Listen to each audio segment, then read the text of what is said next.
से साधना होती है, साधना से कृपा का अनुभव होता है।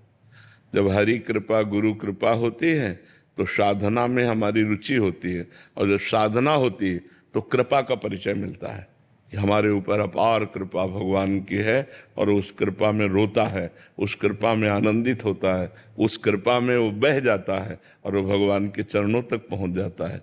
जब तक भगवान की कृपा नहीं होगी तब तक कृष्ण कृपा के बिना एक बार भी कृष्ण नहीं बोल सकते आप।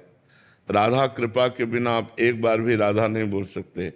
भगवान की कृपा के बिना आप संत समागम नहीं प्राप्त कर सकते। अब मोहि भाव भरोसा हनुमंता, बिनु हरि कृपा मिले नहीं संता, जो प्रभु मोहि अनुग्रह कीन्हा, तो तुम आई दरसठ दीना। विभीषण जी हनुमान जी से कह रहे, मुझे भरोसा हो गया कि भगवान हम पर कृपा किए हैं, क्योंकि अगर कृपा न किए होते तो आप जैसे महान भक्त के दर्शन न होते। साधु समागम भगवान की कृपा, नाम जप भगवान की कृपा, प्रियाजू के धाम आना भगवान की कृपा। अब कृपा से साधना, और साधना से कृपा में डूबना। कृपा अथाह समुद्र है, भगवान कृपा समुद्र है। उनकी कृपा में वो भक्त देखता है चारों तरफ भगवान की कृपा हमारे को घेरे हुए है, और मैं प्रतिपल भगवान के नजदीक पहुंच रहा हूं, और हृदय में आनंद उत्साह निरंतर नाम जप, ये सब कृपा से होता है। महाराज जी, क्या सात्विक गुण भी माया है आप ही का? हाँ, सात्विक गुण भी माया है, इसका भी त्याग करना पड़ता है आगे चल करके।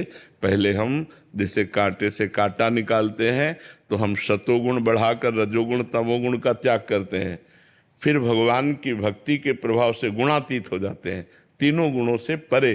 क्योंकि भगवान गुणातीत है ना, तो भगवान का प्रेम भी गुणातीत है। गुण रहितम कामना रहितम प्रतिक्षण वर्धमानम सूक्ष्मतरम अनुभव स्वरूपम, ये सब प्रेम के लक्षण हैं।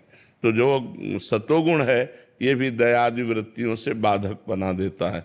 जैसे भरत जी ने दया किया तो हिरण के उसमें फंस गए, तो दयादि वृत्तियों का भी त्याग करके निर्ममो निरहंकारा, ना किसी से ममता ना कहीं अहंकार, निरंतर भगवत चिंतन परायण होकर वो महापुरुष गुणातीत होकर भगवान को प्राप्त कर लेता है। तो सतोगुण भी भगवान की शुद्ध भक्ति के लिए पहले तो सहायक है, बाद में बाधक है, इसलिए उसका भी त्याग कर दिया गया है।